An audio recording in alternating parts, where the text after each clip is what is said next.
Hello everyone, कैसे हैं हम सभी लोग। होप सारे लोग बढ़िया और शानदार होंगे। तो चलिए, हम लोग बात कर रहे थे अबाउट दी सब्सिडरी बुक्स और बुक्स ऑफ ओरिजिनल एंट्री की हम लोग बात कर रहे थे, जिसके अंदर हमने डिस्कस किया था कि सब्सिडरी बुक कौन कौन सी होती हैं और किस बुक का क्या यूज बिजनेस के अंदर होता है बच्चों।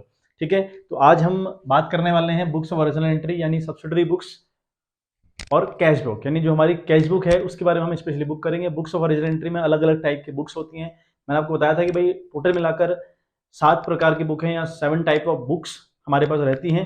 उनमें से एक बुक है कैश बुक। ठीक है, उस बुक के ऊपर आज हम लोग बात करने वाले हैं कि इसका फॉर्मेट किस तरीके से होता है, ये किस तरीके से काम करती है और बिजनेस को क्या इसकी नीड रहती है। देखें, लिखा है कि it is a subsidiary books. ठीक है, एक सब्सिडरी बुक्स है which records all the cash transaction, यानी जितने भी कैश ट्रांजेक्शन है उनको रिकॉर्ड करने का काम ये करती है। ठीक है, which record all the cash transaction whether whether it is related to the business और नॉट। ठीक है बात, तो चाहे वो बिजनेस को रिलेट करे या ना करे, लेकिन अगर वो कैश में ट्रांजेक्शन हुआ है और फर्म के अंदर हुआ है तो फर्म उसको अपनी कैश बुक में रिकॉर्ड करने का काम करेगी बच्चों। ठीक है बात, कोई भी ऐसा इवेंट जो बिजनेस के अंदर हुआ हो और वो कैश में हुआ हो तो बिजनेस उसको अपनी कैश बुक में रिकॉर्ड कर देगा। अब वो बिजनेस से रिलेट नहीं कर रहा तब भी उसको बिजनेस के अंदर वो रिकॉर्ड करने का काम करेगा। ठीक है बात। अच्छा, अब बात करें कैश बुक होते कितने टाइप के हैं, कैश बुक के प्रकार कितने हुए। तो अगर हम कैश बुक की बात करें ना बच्चों, तो it is basically 3 types of book होती है ये लगभग। एक आपके पास है सिंगल कॉलम कैश बुक, है ना, इसको हम कहते हैं single column cash book. Single column cash book है एक आपके पास। सिंगल कॉलम कैश बुक का मतलब क्या हुआ, एक ऐसी बुक जहां पर कैश ट्रांजेक्शन को रिकॉर्ड किया जाएगा लेकिन सिर्फ उसमें एक कॉलम होगा कैश का। ठीक है बात। दूसरी आपके पास है डबल कॉलम कैश बुक। आपके पास अगली है डबल कॉलम कैश बुक। ठीक है बात। तो डबल कॉलम कैश बुक का मतलब हुआ एक ऐसी बुक जो कि कैश वाले जितने भी ट्रांजेक्शन होगी उनको रिकॉर्ड करेगी, लेकिन यहाँ 2 कॉलम होंगे। 2 कॉलम, क्योंकि डबल कॉलम का मतलब 2 कॉलम हुए ना। एक कॉलम कैश का मेंटेन होगा और एक कॉलम बैंक का मेंटेन होगा। मतलब अल्टीमेट लेवल पर वहां पे 2 कॉलम के ऊपर बात करी जाएगी, 2 चीजों के ऊपर बात करी जाएगी एक ही बुक के ऊपर, है ना। एक ही बुक में आपका कैश और बैंक दोनों मेंटेन हो रहे होंगे, उसे हम बोलेंगे डबल कॉलम कैश बुक। अगर सिर्फ और सिर्फ कैश मेंटेन हो रहा होगा तो हम बोलेंगे सिंगल कॉलम कैश बुक। ठीक है, एक हमारे पास पेटी कैश बुक है। ठीक है, एक हमारे पास है पेटी कैश बुक। अब ये क्या बुक है भाई, सिंगल कॉलम डबल कॉलम समझ में आई। पेटी कैश बुक का क्या मतलब हुआ, देखें, जब बिजनेस के अंदर बहुत सारे ट्रांजैक्शन ऐसे हैं जो बहुत स्मॉल लेवल के होते हैं, मतलब कंपनी को रोजमर्रा के की लाइफ में वो खर्च करने पड़ते हैं, डे टू डे कंपनी को खर्च करने पड़ते हैं। फॉर एग्जांपल, कंपनी ने पेन खरीदने हैं, कंपनी ने रजिस्टर खरीदने हैं, है ना, कोई सुई धागा खरीदना है, बहुत छोटे मोटे खर्चे हैं। मतलब एक खर्चे ऐसे 250 वाले खर्चे हैं। तो ये सारे ट्रांजेक्शन बिजनेस रिकॉर्ड करता है पेटी कैश बुक में, ना कि कैश बुक में। ऐसा नहीं कि वो कैश बुक में उसको रिकॉर्ड करेगा, क्यों नहीं करता भाई। अगर हम सारी चीजें कैश बुक में रिकॉर्ड करेंगे, छोटी छोटी भी और बड़ी बड़ी भी, है ना, तो अगर ऐसा होगा तो एक जो अकाउंटेंट होगा या जो कैशियर आपका होगा उसके ऊपर बर्डन पड़ जाएगा। तो कंपनी करती क्या है, बहुत छोटा सा खर्चा, यानी सुबह अकाउंटेंट आएगा और अपने जो कैशियर होगा उसके नीचे वाला जो कैशियर होगा उसको वो 5,000 रुपये दे देगा और बोल देगा भैया तू इसको मेंटेन कर, जितने भी छोटे मोटे खर्चे हैं तू निपट इनसे। तो वो 5,000 रुपये लेके छोटे मोटे खर्चों का निर्वहन करेगा, छोटे मोटे खर्चों को वो निपटाएगा और उनकी रिकॉर्डिंग को पेटी कैश बुक में करेगा बच्चों। ठीक है बात। और जहां वो 6,000 रुपये खत्म हुए फिर दोबारा वो अकाउंटेंट से 6,000 रुपये लेगा, फिर अपना वही तरीका वो अपनाएगा। तो ऐसी बुक को हम पेटी कैश बुक कहते हैं, बहुत इंपॉर्टेंट बुक है। ये बुक भी कंपनी मेंटेन करती है। ठीक है बात। अच्छा, अब हम अगर फॉर्मेट के ऊपर जाएं, ठीक है, एक बार इसका स्क्रीनशॉट लेना चाहे तो ले लीजिए, फिर हम बात करेंगे कि कैश बुक का फॉर्मेट किस तरीके का होता है। और आज हम बेसिकली बात करेंगे सिंगल कॉलम कैश बुक के ऊपर, यानी जब सिंगल कॉलम कैश बुक रहती है तो उसमें किस तरीके से चीजें करी जाती हैं, कैसे रिकॉर्डिंग होती है ना, कितने कॉलम बनाने पड़ते हैं, क्या फॉर्मेट रहता है, सारी बातें करते हैं। ठीक है, और जब आप कंपनी कैश बुक बना रही होती है या सब्सिडरी बुक्स बना रही होती है तो उस समय कंपनी को नीड नहीं होती एंट्री करने की। कंपनी एंट्री से बचने के लिए इन सबकी मदद लेती है जितने भी सब्सिडरी बुक्स हैं। अदरवाइज एंट्री करने बैठेगी तो कंपनी वो एक बंदे को एंट्री करनी पड़ेगी और करोड़ों अरबों एंट्री हो रही है, तो उन एंट्रीज को करना शायद पॉसिबल नहीं होता। तो कंपनी करती क्या है, इन छोटे छोटे कामों को डिवीजन कर देती है, इन छोटे छोटे कामों को बांट देती है। कैश बुक दे दी किसी कैशियर को, भैया तेरा कैश वाला काम रहा। किसी को परचेज बुक सौंप दी, भैया तेरा परचेज वाला काम रहा। किसी का सेल्स वाला काम रहा। तो ये तरीका होता है कंपनी का काम करवाने का और वर्क को डिवाइड करने का, ताकि जो एक्यूरेसी है कंपनी के अंदर वो बनी रहे, है ना, जो इफेक्टिवनेस है वो चलता रहे कंपनी में, किसी एक बंदे के ऊपर बर्डन ना आए, इसलिए कंपनी ऐसा करती है। ठीक है बात। चलिए एक बार अगर आप उतारना चाहें उतार लीजिए, फिर आगे हम लोग बात करते हैं बच्चों। ठीक है, चलिए हम फॉर्मेट के ऊपर बात करते हैं, कैश बुक का फॉर्मेट किस तरीके का रहता है। अगर हम कैश बुक के फॉर्मेट के ऊपर बात करें बच्चों, तो आप लिखेंगे इन बिटवीन कैश बुक, ठीक है, आप लिखेंगे यहाँ पर कैश बुक।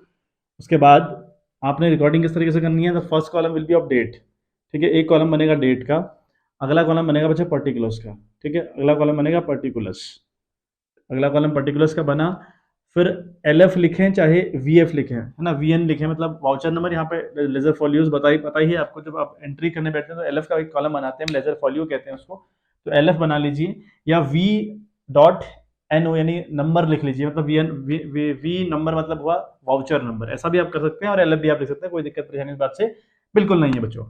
फिर एक कॉलम बनेगा रुपीज का, तो ये एक साइड बन गई। उसके बाद फिर आप यहाँ पे रिकॉर्ड करेंगे पर्टिकुलर्स, ठीक है, फिर आप करेंगे पर्टिकुलर्स, ठीक है, पर्टिकुलर्स करेंगे आप, देन अगेन आपका रहेगा, ठीक है, सॉरी पहले डेट का कॉलम बनेगा फर्स्ट ऑफ ऑल, इधर भी आपका डेट आएगा, एक कॉलम फिर से बना आपका डेट का, अगेन आपका एक कॉलम बना पर्टिकुलर्स का, ठीक है बात, तो अगला कॉलम बन गया पर्टिकुलर्स का, अगेन फिर आपने बनाया एल एफ, फिर आपका बन गया रुपीज़ बच्चों, तो इतने कॉलम आपको मेंटेन करने पड़ते हैं, ठीक है। तो ये date particular L F rupees date, यहाँ तक का जो मामला है इसको हम कहते हैं डेबिट साइड, ये आपकी डेबिट साइड है बच्चों, ठीक है, और particular date particular L F rupees यहाँ तक का जो बात हुई, यहाँ तक की कॉलम जो है वो क्रेडिट साइड कहलाती है, मतलब ये कॉलम आपका क्रेडिट साइड वाला है और ये कॉलम आपका डेबिट साइड वाला है। अब अगर बात करें कैश बुक की, तो कैश की अगर बात करें ना, कैश बुक में कहीं ना कहीं नाम आ रहा है ना कैश का, वो कैश भाई कौन सा अकाउंट है, cash is the real account. अगर हम बात करें कैश रियल अकाउंट है, रियल का नियम कहता था कि व्हाट कम्स इन, कुछ भी आएगा उसको डेबिट करिए, कुछ भी आएगा उसको डेबिट करिए, कुछ भी जाएगा उसको क्रेडिट करिए, का मतलब ये बात, कुछ भी आएगा तो हमें यहाँ रिकॉर्ड करना पड़ेगा, इसका मतलब अगर डेबिट कुछ भी आएगा रिकॉर्ड करना है तो डेबिट साइड हमें रिकॉर्ड करना पड़ेगा वो सारा मामला जिससे पैसा कंपनी के अंदर आएगा, तो ये कंपनी की कहीं ना कहीं कैशबुक की इनकम साइड कहलाती है, या रिसिप्ट साइड भी इसको कह सकते हैं आप, इसको रिसिप्ट साइड भी कह सकते हैं ना, ये आपकी रिसिप्ट भी बन सकती है, या फिर इनकम साइड भी आप इसको बोल सकते हैं।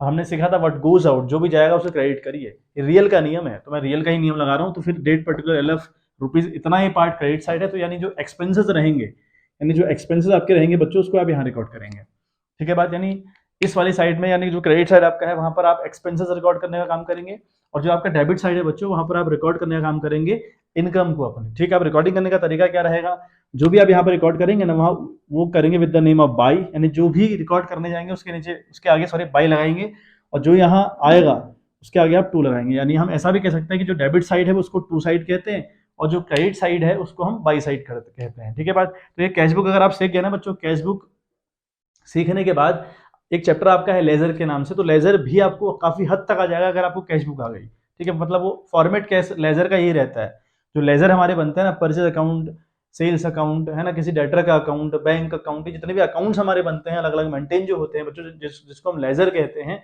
वो भी इसी तरीके से बनते हैं, इतने ही कॉलम वहां पे मेंटेन किए जाते हैं, यहाँ से लेकर यहाँ तक का जो मामला है उससे हर जगह क्रेडिट साइड बोला जाता है, और यहाँ से लेकर यहाँ तक का जो मामला है उसको डेबिट साइड बोला जाता है। बस आपने लॉजिक लगाना है कि ये बुक कौन सी है या फिर ये अकाउंट है कौन सा, तो हम कह रहे हैं कि भाई कैश रियल अकाउंट है, रियल का नियम है what comes in goes debit, तो वही जो आएगा उसको डेबिट साइड रिकॉर्ड करिए, जो जाएगा उसको क्रेडिट साइड रिकॉर्ड करिए, और जो जाएगा उसके आगे पहले बाय लगाना है और जो आएगा उसके आगे टू लगाना है। फॉर एग्जाम्पल आपने कहा परचेज अ मशीन फॉर ₹50,000, ये है आपका ट्रांजेक्शन, जहां आपने 50,000 की एक मशीन खरीदी, मशीन खरीदने से क्या हुआ, मशीन खरीदने से बच्चों क्या हुआ, मशीन खरीदने से खर्चा हुआ खर्चा, मशीन खरीदने से हमको क्या हुआ बच्चों, खर्चा हुआ, तो खर्चे को आप रिकॉर्ड कहाँ करेंगे, बाई साइड। अब ठीक है, मशीन लेने से हमारा 50,000 रुपये खर्च हुआ, यहाँ पे रिकॉर्ड कर दिया, है ना। अब क्यों खर्चा हुआ भाई, रीजन क्या था, आपने 50,000 रुपये यहाँ रिकॉर्ड तो कर दिया, 50,000 रुपये खर्च क्यों हुआ, बिकॉज ऑफ मशीनरी, तो लिखेंगे बाई मशीनरी, यहाँ लिखेंगे आप बाई मशीनरी, यानी हमारा मशीनरी के कारण 50,000 रुपये चला गया कंपनी से, ठीक बात। अब यहाँ पे लिखा हो रिसीव कमीशन ऑफ ₹10,000, आपने रिसीव किया है कमीशन 10,000 रुपये, रिसीव करने का मतलब आपके पास इनकम आई है, अगर इनकम आई है बच्चों तो फिर यहाँ रिकॉर्ड होगी ना रिकॉर्ड, यहाँ भाई इनकम वाली साइड तो ये है और खर्चे वाली साइड ये है, सिंपल सी बात ये है भाई, है ना ऐसा।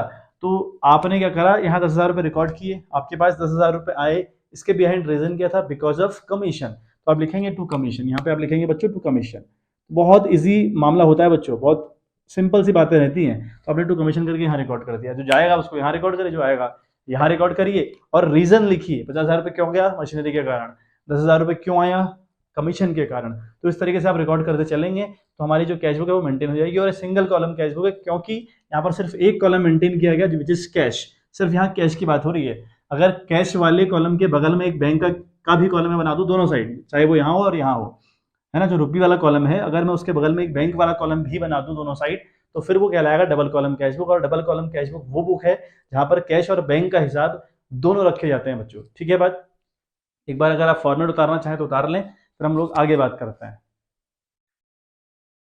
चलिए बच्चे, एक क्वेश्चन आपके देखो, अब सामने क्वेश्चन आपके है, तो क्वेश्चन आप देखें, लिखा है enter the following transaction in a single column cash book. तो सिंगल कॉलम कैश बुक में हमें ये अलग अलग तरीके के जो दिए हैं ट्रांजेक्शन को रिकॉर्ड करना है। तो 2016 के सारे के सारे ट्रांजेक्शन हैं और मई महीने के हैं, यानी मई वाले मंथ के हैं। पहला लिखता है कमेंस बिजनेस विद कैश, है ना, bought goods for cash, paid carry, sold goods for cash, receive from Ram, paid to Shiv Kumar, cash sales, purchase furniture for office use, paid to for advertisement, purchase goods from Mahesh on credit, paid to Mahesh, paid wages, receive for commission, withdraw for personal use, paid salary. तो ये हमारे पास पूरा question है जिसे हम करेंगे, और ये क्वेश्चन की जो फोटो रहेगी मैं आपको टेलीग्राम के चैनल पर भी सेंड कर दूंगा। टेलीग्राम के चैनल आप लोग ज्वाइन कर लीजिएगा, करा होगा आप लोगों ने, ठीक है, वहां पर आपको इसका मिल जाएगा पूरा पूरा मामला। और एक बार देखते हैं कि सिंगल कॉलम कैश बुक में इसको कैसे रिकॉर्ड करते हैं, ये क्वेश्चन कहता क्या है। क्वेश्चन मैंने आप लोगों के लिए यहाँ लिखा हुआ है, ठीक है, अभी तो मेरे लिए पॉसिबल हो पाया, क्वेश्चन मैंने लिख दिया, ठीक। अब पहली बात तो ये सिंगल कॉलम कैश बुक की बात कर रहा है और विदाउट जीएसटी। कोई भी ऐसा ट्रांजेक्शन आपने देखा नहीं होगा जहां पर जीएसटी इंक्लूड है, जीएसटी है ही नहीं, ठीक है। सिंगल कॉलम कैश बुक यहाँ मैंने ली है बगैर किसी जीएसटी वाले ट्रांजेक्शन के, अदरवाइज जीएसटी भी इंक्लूड रहती है और जीएसटी वाले क्वेश्चन भी हम लोग करेंगे, ठीक है। जीएसटी भी यहाँ इंपॉर्टेंट है, मतलब जीएसटी भी आपको अल्टीमेट लेवल पर यहाँ आनी चाहिए। जीएसटी आपने निपटा दी होगी और मैंने सारी चीजें डिस्कस करी थी जीएसटी के रिगार्डिंग, कितना जीएसटी के अंदर हो सकता है, कितना हमें पढ़ना चाहिए, है ना, क्या क्या रिलेवेंट है, सारा कुछ डिस्कस किया गया था। एक 7-8 वीडियोस के अंदर बहुत अच्छे से एक्सप्लेन करने की कोशिश करी गई थी, होप आपको समझ में आई हो। चलिए, तो सिंगल कॉलम कैश बुक का मतलब हुआ डेट पर्टिकुलर LF रुपीज, एक side date particular LF rupees, ठीक है। यहाँ पर LF का कॉलम मैंने खींचा नहीं, ठीक है, अगर चाहे तो मैं खींच देता हूँ, ऐसा कुछ है नहीं, अदरवाइज तो LF की कोई रिक्वायरमेंट होती नहीं, अगर नहीं भी खींचेंगे ना, नहीं भी बनाएंगे तो चलेगा आपका, कोई दिक्कत नहीं, कोई नहीं डांटने वाला आपको।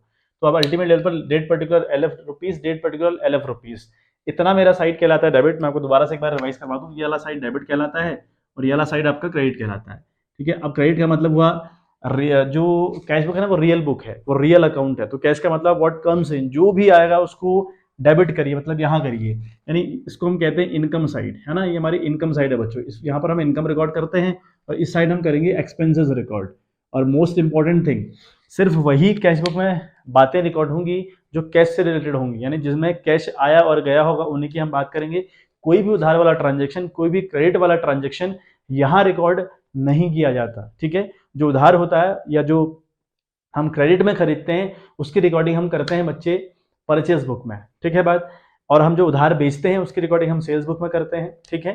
ये हमने सब सीखा था ना, परचेज रिटर्न की एंट्री परचेज रिटर्न बुक में, सेल्स रिटर्न की एंट्री सेल्स रिटर्न बुक में, बिल्स पेएबल की एंट्री बिल्स पेएबल वाली बुक में, और बिल्स रिसीवेबल की एंट्री बिल्स रिसीवेबल बुक में। तो जो ये 6 बुक है हमारे सब्सिडरी बुक्स हैं, उनकी रिकॉर्डिंग हम करते हैं अलग अलग बुकों में। जो ट्रांजेक्शन जहां से रिलेट होगा उसको वहां रिकॉर्ड करेंगे। अब अगर कोई खुदा ना खास्ता ऐसा ट्रांजेक्शन आ गया जिसको कहीं रिकॉर्ड नहीं कर पा रहे 6 बुकों में, उसके लिए हम यूज करते हैं जनरल प्रॉपर। और जनरल प्रॉपर का मतलब एटलीस्ट कुछ नहीं है, वहां हम एंट्री करने का काम बच्चों करते हैं, ठीक है। चलिए बात करते हैं क्वेश्चन की, स्टार्ट करते हैं क्वेश्चन। तो पहला हमारे पास है commence the business with cash ₹25,000, यानी बिजनेस 25,000 रुपए से स्टार्ट किया गया। मालिक ने बिजनेस को 25,000 रुपए दिए ना, और आप काम कर रहे हो कंपनी के लिए। अब देने का मतलब क्या, कंपनी ने 25,000 रुपए रिसीव किए, तो रिसीव साइड कौन सी हमारी वाली है, तो लिखेंगे यहाँ 25,000 रुपए। आप लिखेंगे बच्चों 25,000 रुपए आए हमारे पास।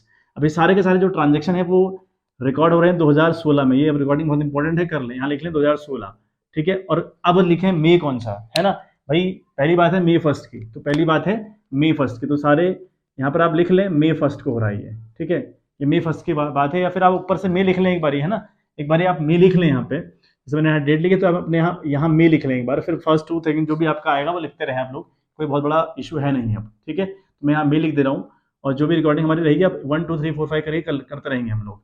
चलिए, तो 1 मई को क्या होता है, यहाँ पे मैंने 1 लिखा, 1 मई को क्या होता है, कंपनी के पास 25,000 रुपए आते हैं ना।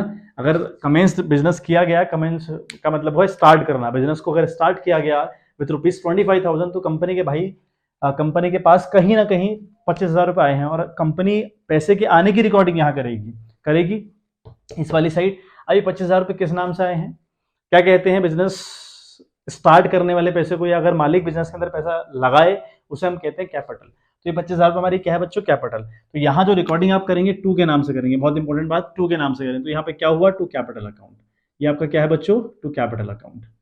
क्लियर है बात। चलिए अगला हमारे पास है बॉट गुड्स, आपने गुड्स खरीदी है, ओके, ऑफ ₹10,000, आपने 10,000 रुपये की गुड्स खरीदी है। खरीदने का मतलब खर्चा, खर्चे को कहाँ रिकॉर्ड करना है, इस साइड है ना, क्रेडिट साइड। यहाँ पे आप रिकॉर्ड करेंगे कौन सी तारीख है भाई, 3 तारीख, यहाँ लिखे 3 तारीख को क्या हुआ, आपका खर्च हुआ 10,000 रुपये, आपका खर्च हुआ बच्चों 10,000 रुपये।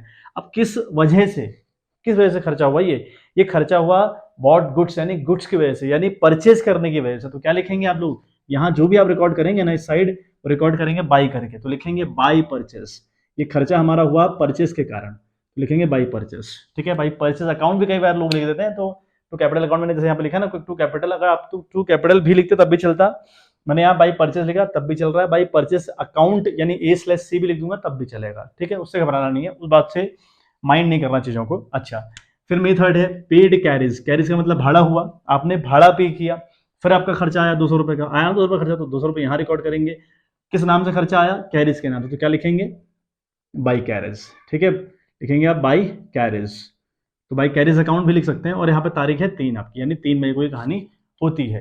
अच्छा, अगली बात अगर हम देखें तो लिखा है सोल्ड गुड्स फॉर कैश, हमने गुड्स बेची है कैश में 6,000 रुपये के, मतलब अगर आप गुड्स बेचो ना बच्चों, अगर आप 6,000 में गुड्स बेचो तो आपके पास 6,000 रुपये आएंगे अगर 6,000 रुपये, तो आने की रिकॉर्डिंग इस साइड करते हैं, वी नो वेरी वेल, आने की रिकॉर्डिंग यहाँ करते हैं, तो किस यहाँ पे लिखेंगे 6,000 रुपये।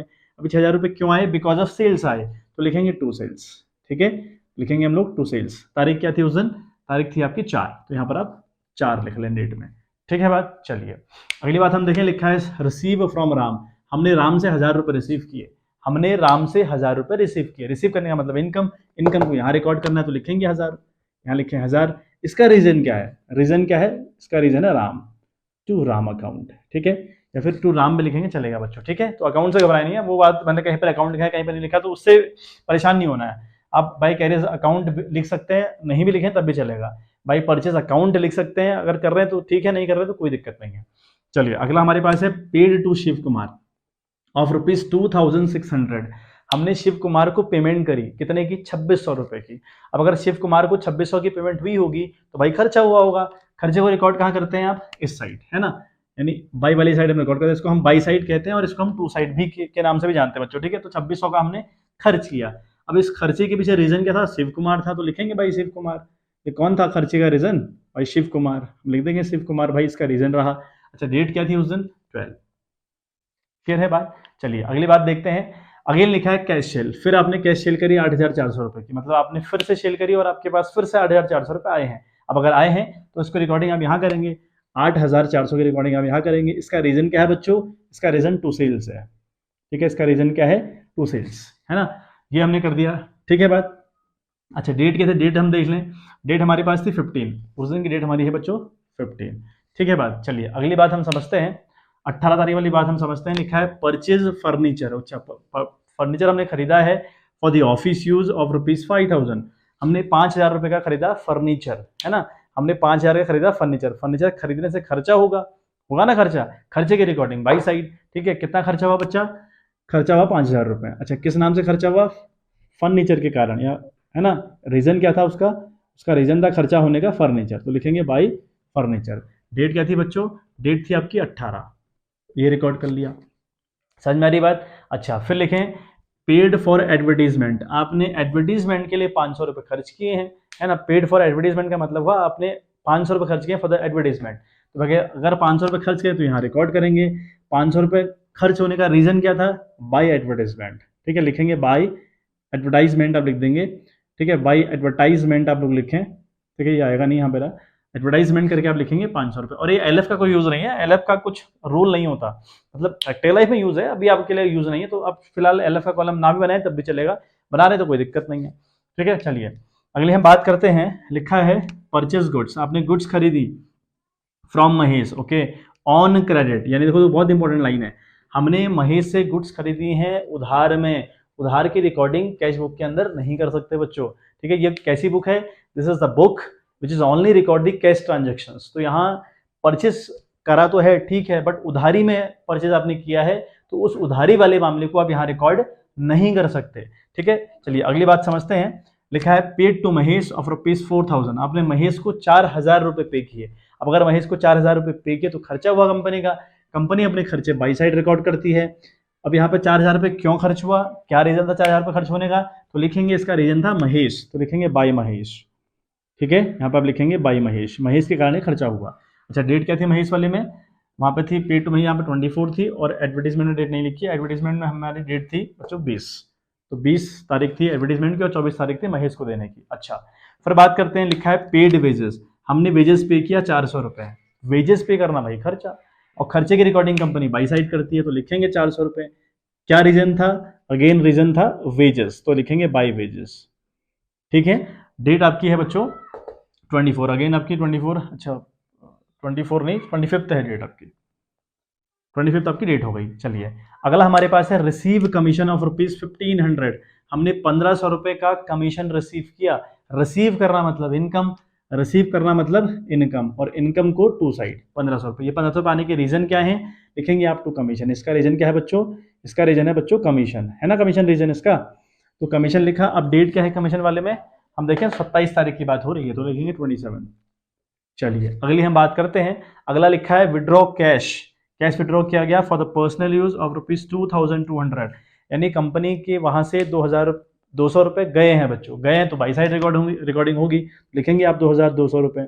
अब अगर मालिक पर्सनल यूज के लिए पैसा निकाल ले तो उसको हम ड्रॉइंग कहते हैं, यानी जो 2200 का खर्चा कंपनी का आया था, या जो 2200 का कंपनी का खर्चा आया था, वो खर्चा आया था बिकॉज ऑफ ड्रॉइंग, तो रिकॉर्ड करेंगे आप इसको नाम से, किस नाम से बच्चों, बाई रिकॉर्डिंग के, सॉरी बाई ड्राइंग के नाम से, इसको आप रिकॉर्ड करेंगे बच्चों बाई ड्राइंग के नाम से। ठीक है, यहाँ पर आप डेट डालेंगे कितनी, 28। चलिए, अगली आखिरी बात करते हैं, पेड सैलरी, सैलरी पे करी है 700 रुपए की। अब 700 रुपए की अगर सैलरी पे करी है तो फिर से कंपनी के पास से 700 रुपए गया होगा।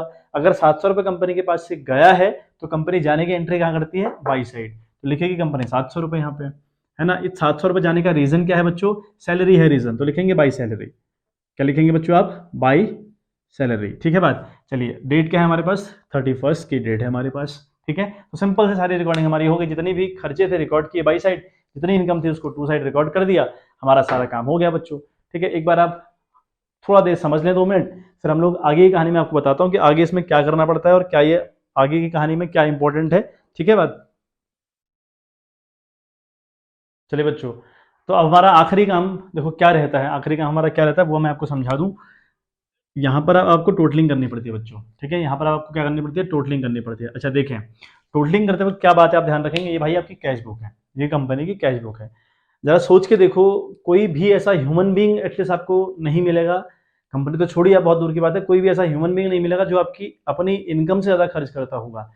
कुछ सर्कमटेंसेस हैं जहाँ पर हम ऐसा करते हैं, वो एक अलग बात हुई, वो एक अलग मुद्दा हुआ, लेकिन हम अपनी इनकम से ज़्यादा खर्च नहीं करते, इनकम हमारी हमेशा ज़्यादा होती है और खर्च हम लोग कम करते हैं। सेम कहानी कंपनी के साथ है, कंपनी की इनकम ज़्यादा होगी, खर्चे हमेशा कम होंगे।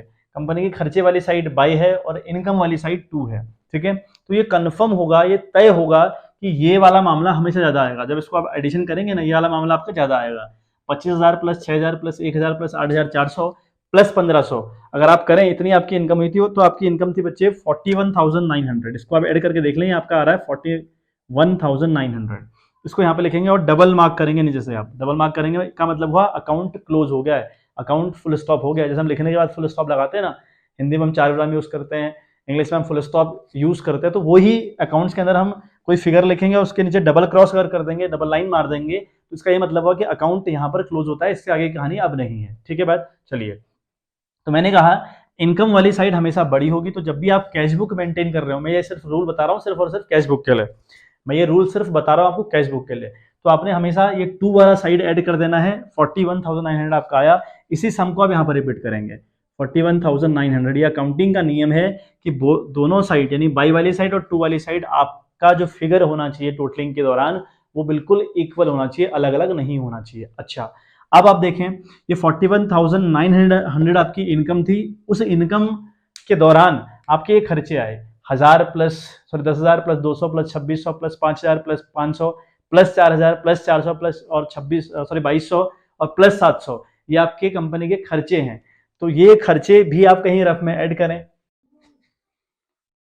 ठीक है, तो ऐड करने के बाद ना, अगर आप जो ऐड ये वाला खर्चे साइड है, अगर आप इसको ऐड करेंगे तो ये समथिंग आ रहा है 25,600 रुपये।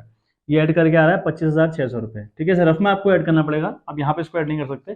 इतने आपके खर्चे हैं, जो खर्चे आपके हैं वो आ रहे हैं 25,600। इनकम आपकी थी 41,900, तो 41,900 की इनकम थी और 25,600, यानी यहाँ से लेकर यहाँ तक के जो खर्चे हैं वो मैंने ऐड किए रफ में, वो आ रहे हैं 25,600। अब 41,900 यानी 41,900 से इसको लेस कर दें आप 25,600 को, तो बचता है 9 से 6 गया 3। ठीक है, और यहाँ पर 7 5 16 5 11 है ना, सॉरी 6 5 6 11 आपका हो गया, और यहाँ पर आएगा आपका दोगे तो ये, यानी 16,300 बच रहा है।